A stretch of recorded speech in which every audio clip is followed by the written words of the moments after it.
Pues damos paso a nuestra siguiente conferencia. Una conferencia que titulamos El futuro del compliance ISO 37301. Pero ¿qué creen? Que ya no es el futuro, es el presente del compliance. Y hay que reconocer que en la actualidad el contexto mundial ha estado amenazado por la pandemia generada por el COVID-19, que ha golpeado duramente la economía, considerando que era un riesgo no previsto. Para ello, es sumamente importante que una organización esté preparada ante cualquier tipo de adversidad y pueda adaptarse a cualquier entorno legal. A pesar de las circunstancias que estamos viviendo, no todos son malas noticias. Pues este año nos trajo una de las innovaciones más importantes en el mundo de compliance global, que es esta ISO, la 37301, como una herramienta de cumplimiento que será certificable y aplicable a cualquier tipo de organización. Todos los profesores y la comunidad del compliance han esperado que se publicara la versión final y nuestro siguiente ponente nos trae la premisa a nivel mundial de este tema. Uno de los fundadores de World Compliance Association, por supuesto, nuestro querido amigo, el doctor Iván Martínez López, vicepresidente internacional de la World Compliance Association. Bienvenido, Iván, bienvenido a tu casa. Muchas gracias, Octavio. ¿Se me escucha bien?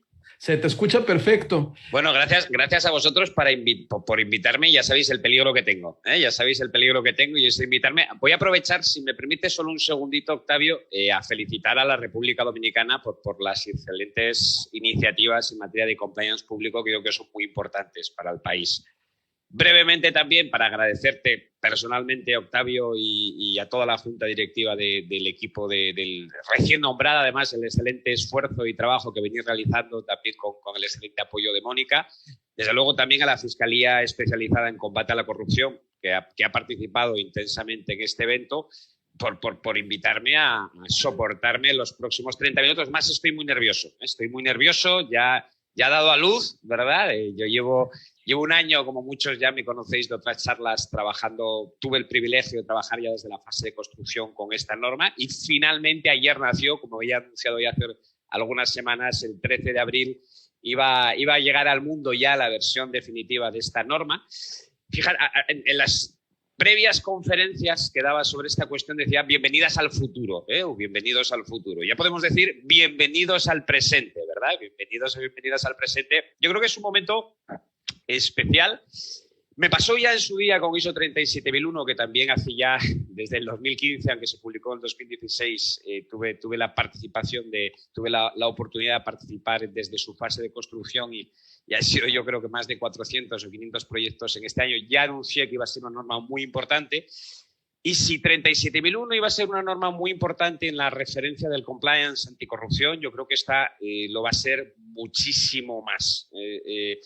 Puedo mantener, me van a permitir que durante un tiempo mantenga lo de bienvenidos al futuro, porque si bien ahora estamos empezando y hablaremos cada vez más de esta nueva norma, veremos cómo dentro de un año correrán tintas de libros, artículos, cursos, posgrados, diplomados sobre esta nueva norma, en la cual además yo he tenido el privilegio de presentar ya en su fase de borrador y demás. Voy a intentar ajustarme a tiempo, cosa que los que me conocen saben que me cuesta muchísimo. Y además tengo el reto de poco más de 25 minutos creo que me quedan, presentar, por lo menos por encima, los aspectos más importantes de esta nueva norma. Yo creo que comparto yo la pantalla, ¿verdad?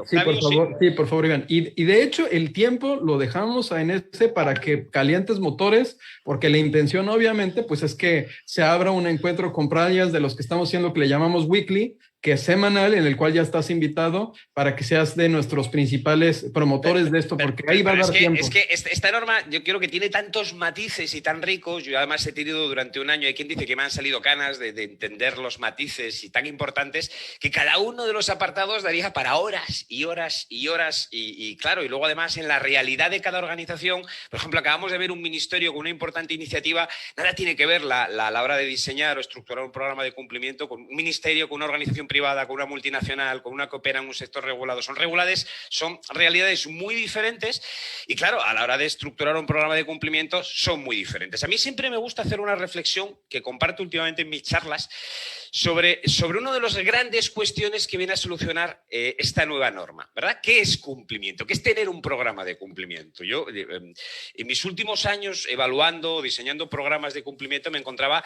con una situación muy parecida a esta, ¿verdad? Pues como diferentes partes de un programa de cumplimiento, el cumplimiento de corazón, un código ético. Hay muchas organizaciones que pensaban que un código ético era un programa de cumplimiento y, sin duda, un código ético es muy importante, o un código de conducta es muy importante en un programa de cumplimiento, pero es una pequeña parte, ¿verdad?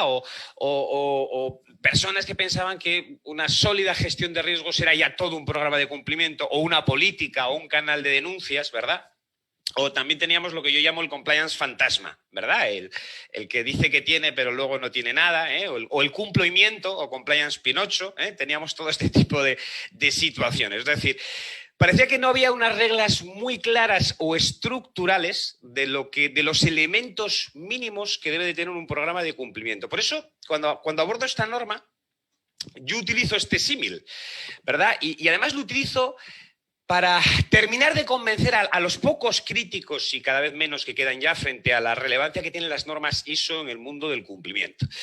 Una norma ISO no deja de ser otra cosa que la definición basada en las mejores prácticas internacionales de la estructura mínima que tiene que tener un sistema de gestión, en este caso, del cumplimiento. Si utilizamos el símil del cuerpo humano, yo creo que todos y todas podríamos definir anatómicamente qué características debe de tener un cuerpo humano para ser considerado completo, ¿verdad? Su esqueleto, su sistema respiratorio, su sistema óseo. Siempre explico además que un sistema o que un cuerpo sea completo no quiere decir que sea bueno, luego ya dependerá cómo lo trate cada uno, pero al menos tendrá todos sus elementos, ¿verdad? Y eso es lo primero que debemos de entender cuando abordamos la lectura y el entendimiento de una norma. ¿Por qué es muy relevante esta norma? Bueno, esta norma reemplaza, de hecho ya no existe, hay que cambiar un montón de libros, hay que cambiar un montón de diplomados, de cursos universitarios, porque ISO 19600, igual que ayer nacimos al nacimiento de esta norma, también nacimos al fallecimiento de la tan valorada y conocida ISO 19600. Es decir, esta norma reemplaza directamente, es decir, ISO 19600 deja de tener validez y pasa a ser ISO 37301 del año 2021, el año de su aprobación definitiva. Es relevante por muchos motivos. Además de que implica cambios muy importantes, hay que entender que esta norma pasa a ser una norma tipo A. ¿Qué implica que sea una norma tipo A? Quiere decir que pasa a ser una norma certificable, porque ya incorpora, en resumen, requisitos, mientras que ISO 19600 era una norma tipo B. Siempre explico lo de que no porque una norma acabe en 0 en 1 es certificable o no, eso es una leyenda urbana que parece que se ha instaurado, pero no es así, ¿verdad?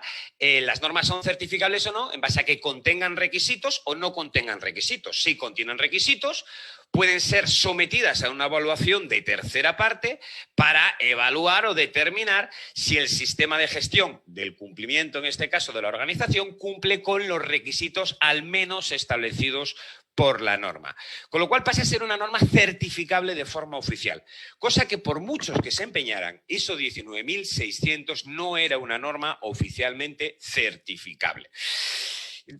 No voy a pararme demasiado por ajustarme en tiempo sobre la importancia que tiene el cumplimiento para las organizaciones y para su sostenibilidad, porque además yo creo que esta propia norma nos va a hacer entender cuáles son las oportunidades, este nuevo enfoque del cumplimiento, qué oportunidades nos va a traer para que las organizaciones terminen de entender realmente cuál es el valor que le agrega el cumplimiento.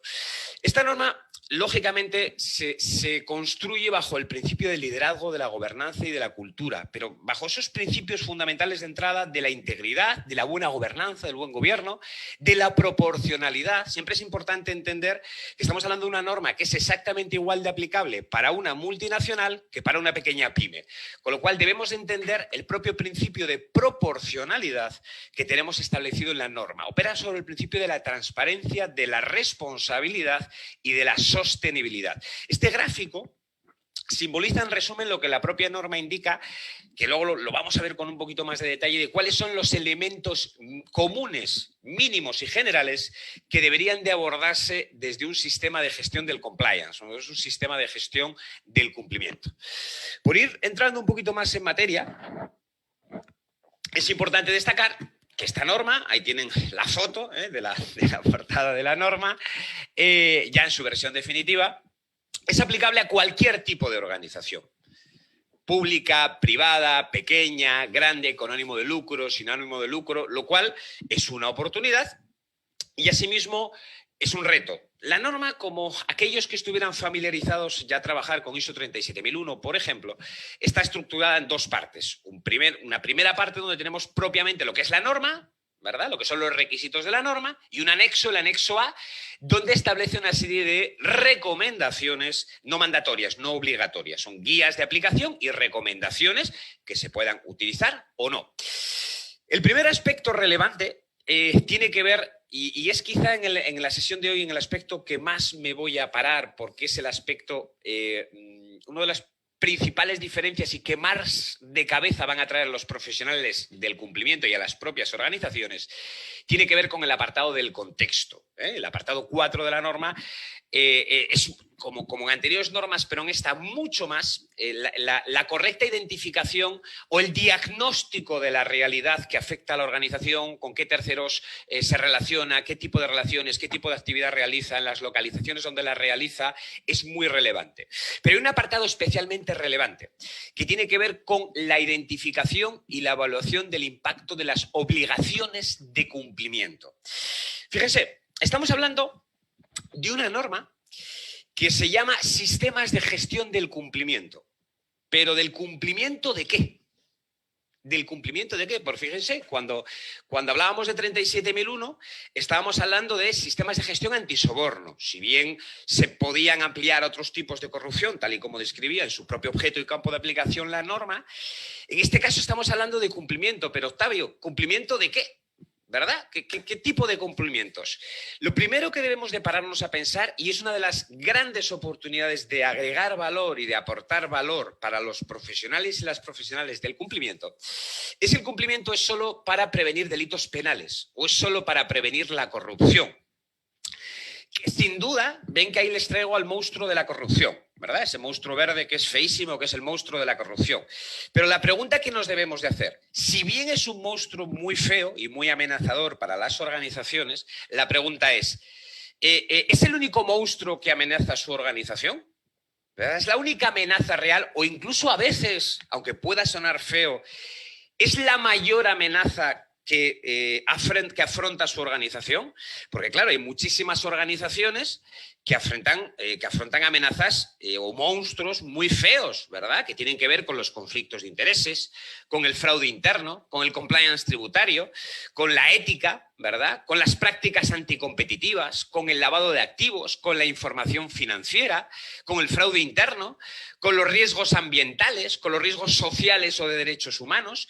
Claro, uno de los grandes retos que plantea esta norma, y además hay que hacerlo con criterios técnicos, que ahora voy a dar en breve unas pequeñas pinceladas, es que la organización, lo resumo, tiene que, primero, identificar cuáles son todas sus obligaciones de cumplimiento y después, bajo un estudio con criterio de impacto y riesgo, determinar cuáles son las mayores amenazas que pueden afectar a su organización.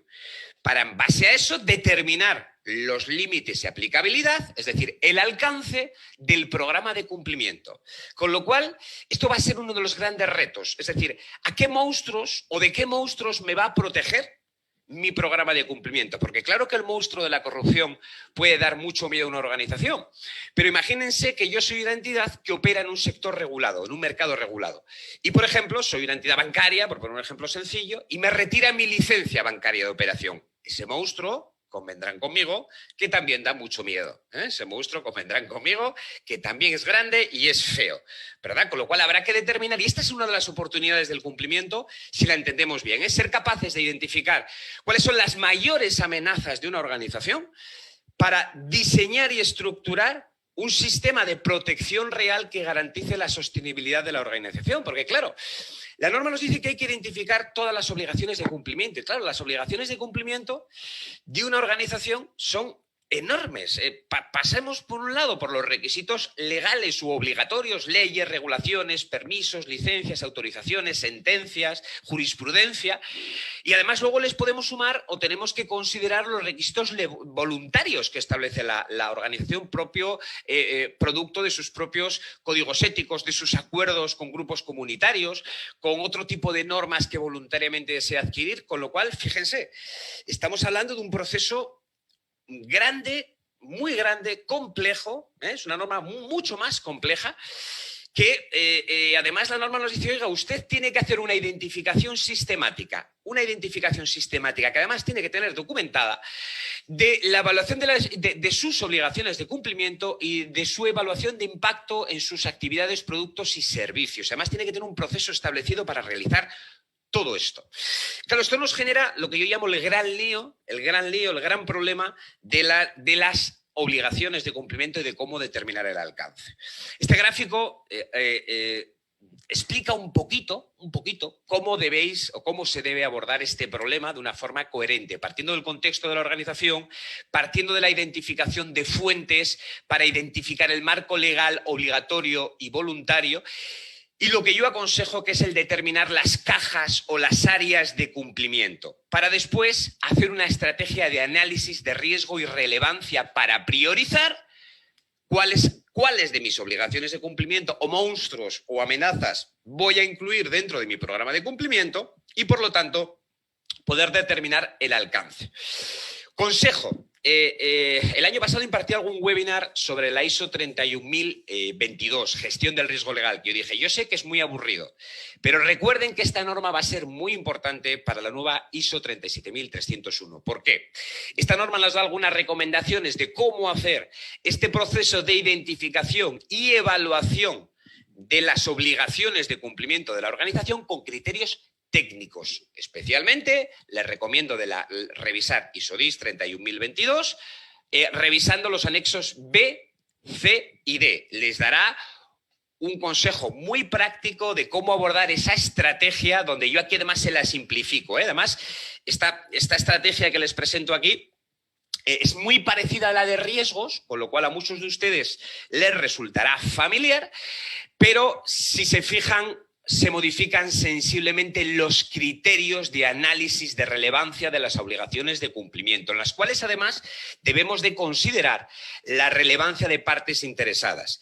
Para esta actividad recomiendo mucho utilizar herramientas de análisis de materialidad, otro tema del cual podríamos hablar, cómo abordar o cómo realizar el análisis de materialidad para una organización, para poder hacer una determinación y una priorización objetiva de cuáles son las obligaciones de cumplimiento que debería de abordar mi programa de cumplimiento, mi sistema de gestión del cumplimiento. Y todo esto, de alguna manera también intento acercarles a esa idea en esta pirámide de cuáles son los pasos adecuados para determinar el alcance de mi programa de cumplimiento. Un nuevo viaje al futuro. Fíjense, les muestro cómo van a ser en el futuro las certificaciones de los programas de cumplimiento. Además de explicar a qué organización aplica. Además de explicar qué norma. Además de explicar en qué localizaciones y actividades de la organización tendrán que explicar qué obligaciones de cumplimiento se están abordando dentro del programa de cumplimiento que se está certificando. De tal manera que cuando una organización diga yo tengo compliance o tengo un programa de compliance, tendrá que decir tengo un programa de compliance ¿de qué? Anticorrupción, en materia de prevención de prácticas anticompetitivas, en materia de igualdad, en materia ambiental, en todos ellos, en materia tributaria. ¿Qué aspectos se están cubriendo dentro de su programa de cumplimiento? Es decir, si se fijan, vamos a necesitar dar un paso más para entender realmente qué aspectos se están previniendo y se están controlando y supervisando dentro del programa de cumplimiento. Una vez que hayamos hecho esto, ya estaremos listos para abordar la evaluación de riesgos, pero hasta que no hagamos esto es imposible. ¿Por qué? Porque nada tienen que ver los riesgos relacionados con las prácticas anticompetitivas, por ejemplo, con los riesgos relacionados en materia de igualdad, o en materia de información financiera, o en materia de fraude interno, o en materia de corrupción. Cada área de cumplimiento, cada tipo de grupo de obligaciones de cumplimiento tienen riesgos totalmente diferentes. ¿sí? Con lo cual, hasta que no hayamos determinado lo anterior, no podremos determinar, ¿verdad?, lo relacionado con las evaluaciones de riesgo. Sin duda el liderazgo es muy importante. En el tiempo, por intentar ajustarme, temas, novedades importantes del liderazgo, fíjense, uno de los temas en los que más incide la norma es en la cultura del cumplimiento, el impulso y en la evaluación objetiva de la cultura del cumplimiento dentro de la organización. Otra de las novedades importantes tiene que ver con que el órgano de gobierno tiene la obligación de supervisar el desempeño efectivo de la alta dirección en materia de cumplimiento y evaluar el desempeño de la alta dirección en materia de cumplimiento. Esto va a ser muy divertido cuando tengamos que explicárselo a la alta dirección de una organización, ¿verdad? Que tiene que haber una evaluación formal del desempeño en materia de cumplimiento de la alta dirección realizada por el órgano de gobierno. Perdón. Muy importante también, obviamente, lo relacionado con la función de cumplimiento. Algunas de las cosas que quedaron en el anexo de esta norma a mí me hubiera gustado que hubieran quedado como requisito. De hecho, establece una recomendación de que muy clara de que la función de cumplimiento no es una figura que no tiene importancia, es una figura que debe pesar, que debería de tener voz en la mesa, que tiene que tener capacidad de reporte. De hecho, en la parte de seguimiento veremos que los informes de cumplimiento como requisito de norma pasan a considerarse información que hay que proteger frente a adulteraciones, ¿verdad? Es un requisito de la norma. Hay que abordar la planificación, lógicamente. Una vez que tenemos los riesgos, hemos establecido los compromisos del liderazgo y las responsabilidades en la organización, tenemos que planificar o definir estrategias para tratar aquellos riesgos que sean relevantes para la organización. Además, la norma deja muy clara que la planificación se refiere o es un elemento de tipo estratégico y hay que establecer objetivos. Pasamos al apartado, una vez que hemos definido ese plan, tenemos que darle soporte, tenemos que darle apoyo al plan, ¿verdad? Con recursos, recursos económicos, financieros. En esta norma se destaca mucho el asesoramiento especializado. Fíjense, una norma en la cual el marco legal que afecta a una organización es tan sumamente amplio. Las personas en la organización dedicadas al cumplimiento van a precisar de asesoramiento legal continuo y especializado, porque además tenemos que tener actualizado cómo cambian las obligaciones de cumplimiento alrededor de la organización. Pone obviamente, como no podía ser de otra manera, la competencia de las personas, a los procesos de formación y toma de conciencia, a que esa formación y evaluación de la competencia sea orientada a los riesgos de la persona, ¿verdad? A que la formación sea impartida por personal especializado y cualificado. Pone mucha importancia en la comunicación y una de las grandes novedades en materia de comunicación es que establece como requisito la necesidad de establecer feedback en la comunicación. Es decir, ya no nos sirven los procesos unidireccionales en materia de comunicación. Tenemos que establecer feedback, que ese feedback luego veremos que lo utilizaremos como criterio para evaluar el desempeño de nuestro sistema de gestión del cumplimiento. Es decir, qué perciben nuestros grupos de interés de cuál está siendo el desempeño en materia de cumplimiento de nuestra organización. Todo lo que tiene que ver con la protección de información documentada. Claro, cuando llegamos al apartado 8, yo sé que hay quien se va a decepcionar. Igual que en 37.001. Teníamos una lista exhaustiva de controles mínimos entre el 8.2 y el 8.8 de 37.001, ¿verdad? 8.10 más bien. En este caso, no nos vamos a encontrar una lista exhaustiva de controles por el mismo motivo que les explicaba con la evaluación de riesgos. Porque el tipo de controles que hay que desarrollar en función del tipo de obligaciones de cumplimiento y, por lo tanto, del tipo de riesgos, serán muy diferentes en cada organización y en función de las áreas de cumplimiento. Con lo cual, tiene que establecerse una estrategia de planificación en relación a los riesgos y a la planificación realizada, teniendo en cuenta que hay que establecer control de terceros relevantes con los que se relaciona la organización. Hay que establecer procedimientos. Los procedimientos no tienen por qué decir papel, que a veces confundimos procedimientos con papel. Y sí establece al menos el requisito de establecer procesos para el planteamiento de inquietudes, los famosos canales de denuncia y consulta, protegiendo el anonimato, estableciendo procesos claros de protección a los denunciantes. En este sentido, la propia norma recomienda otro tema que ya el pasado año impartí algún webinar sobre la nueva ISO 37002. Sobre el correcto establecimiento de canales de denuncia de irregularidades. Una norma muy importante para darle profundidad a todo el tema de la gestión de denuncias y de protección a denunciantes. Le da mucha importancia también a los procesos de investigación, ¿verdad? Que tienen que hacerse de manera competente, independiente y libre de conflicto de intereses, que va a ser otro gran reto para las organizaciones. Como les indicaba, el tipo de controles a desarrollar dependerá de los aspectos que aborde el programa de cumplimiento. Serán muy diferentes. La norma, más que nunca, hace mucho hincapié en el seguimiento a la eficacia del sistema de gestión de cumplimiento, ¿verdad? A medir, a establecer indicadores, a establecer, les adelantaba antes, feedback, es decir, ¿qué opinan? ¿Qué está pasando? ¿Qué opina el mundo de cuál es el desempeño de mi organización? Y además eso tengo que medirlo y tengo que ir viendo cómo evoluciona. Esta norma, de una manera bastante, yo creo que inteligente y pertinente, dedica un apartado especial a los informes de cumplimiento, donde, además de que hay que establecer la periodicidad con la que se comunican, ver cómo hay que comunicar excepciones, lo consideran una información protegida. Hay que establecer procesos para proteger el contenido frente a cualquier tipo de adulteración al contenido de los informes de cumplimiento. A los que trabajan realmente en el mundo del cumplimiento, incluso aquellos que se desempeñen como responsables de cumplimiento, compliance officer, entenderán la importancia de esto, de que los informes de cumplimiento se protejan de cualquier tipo de adulteración malintencionada y atemporánea. Habla de la importancia de mantener evidencias. De hecho, todos sabemos que a la hora de evaluar, por ejemplo, desde la parte jurisdiccional, la eficacia de un programa de cumplimiento y su existencia, la organización necesita mostrar evidencias, lo que la norma llama registros, y mantiene esa necesidad del sistema de auditorías internas y de las revisiones periódicas de lo que está ocurriendo. Algo en lo cual también hace mucho hincapié la norma, en la necesidad, ¿verdad? Y en el requisito que se establece tanto para el órgano de gobierno como para la alta dirección, de que establezcan ese sistema de revisión periódica y continua de lo que está ocurriendo en la organización en materia de cumplimiento.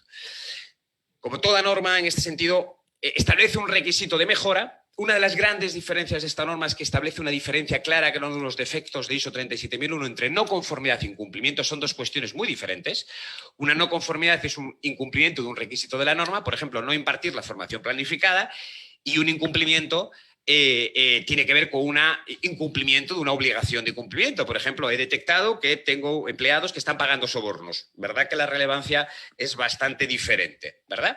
Este es el resumen gráfico. Otro día en ese Weekly Compliance seguramente podremos hablar con más detenimiento. Pero es importante que entendamos que sí que ya tenemos una definición estructural de las características que debe de tener un programa de cumplimiento. ¿Eso quiere decir que nuestro programa de cumplimiento va a ser infalible, va a ser perfecto? No, cada organización dependerá. Oiga, si la mayoría de nosotros hemos tenido la fortuna de nacer con todos nuestros órganos anatómicos, pero si luego, por ejemplo, Octavio, decidimos maltratarlos, ¿verdad? Pues seguramente nuestro cuerpo no te terminará de funcionar todo lo bien o todo el tiempo que debería de funcionar adecuadamente. Con lo cual, la primera gran ventaja es que ya tenemos la definición concreta de los mínimos, de la estructura mínima que debería de tener un programa de cumplimiento, con el reto de que, claro, del reto, fíjense, y la oportunidad, si me lo permiten, de que claro, el enfoque es tan amplio que ya no solo hablamos de anticorrupción, que es un elemento imprescindible y sobre todo para algunas organizaciones sin duda, sino que desde el cumplimiento tenemos la oportunidad de poder aproximarnos a los directorios y decirles, mira, estas son las amenazas, estos son al menos las mayores amenazas que tiene su organización, ¿verdad? Y estos son los problemas que nos puede ocasionar si no nos protegemos de una manera real y eficaz frente a ellas. Y para ello, diseñar un escudo real de protección que pueda prevenir y dar respuesta a los monstruos que le pueden quitar el sueño y muy feo a las organizaciones, ¿eh? Yo creo que Octavio ha intentado ajustarme a tiempo pese a casi quedarme sin respiración. Y muchísimas gracias, de verdad, una excelente charla. Queremos comprometerte, que nos aceptes el reto. 2 semanas, convocar hoy mismo, hay más de 4,500 personas que han estado entrando y saliendo al grupo, al congreso. Queremos comprometerte en 2 semanas si armamos un pequeño foro con una charla un poco más extensa respecto a la norma. Finalmente, perfecto, ya no es el futuro, es el presente y el futuro.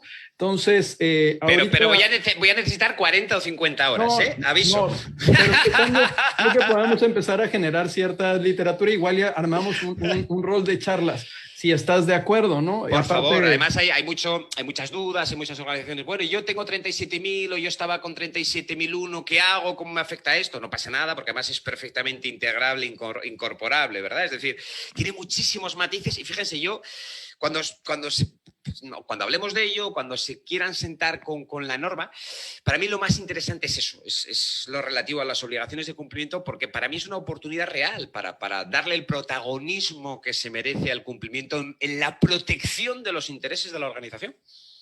Además, debemos entender eso,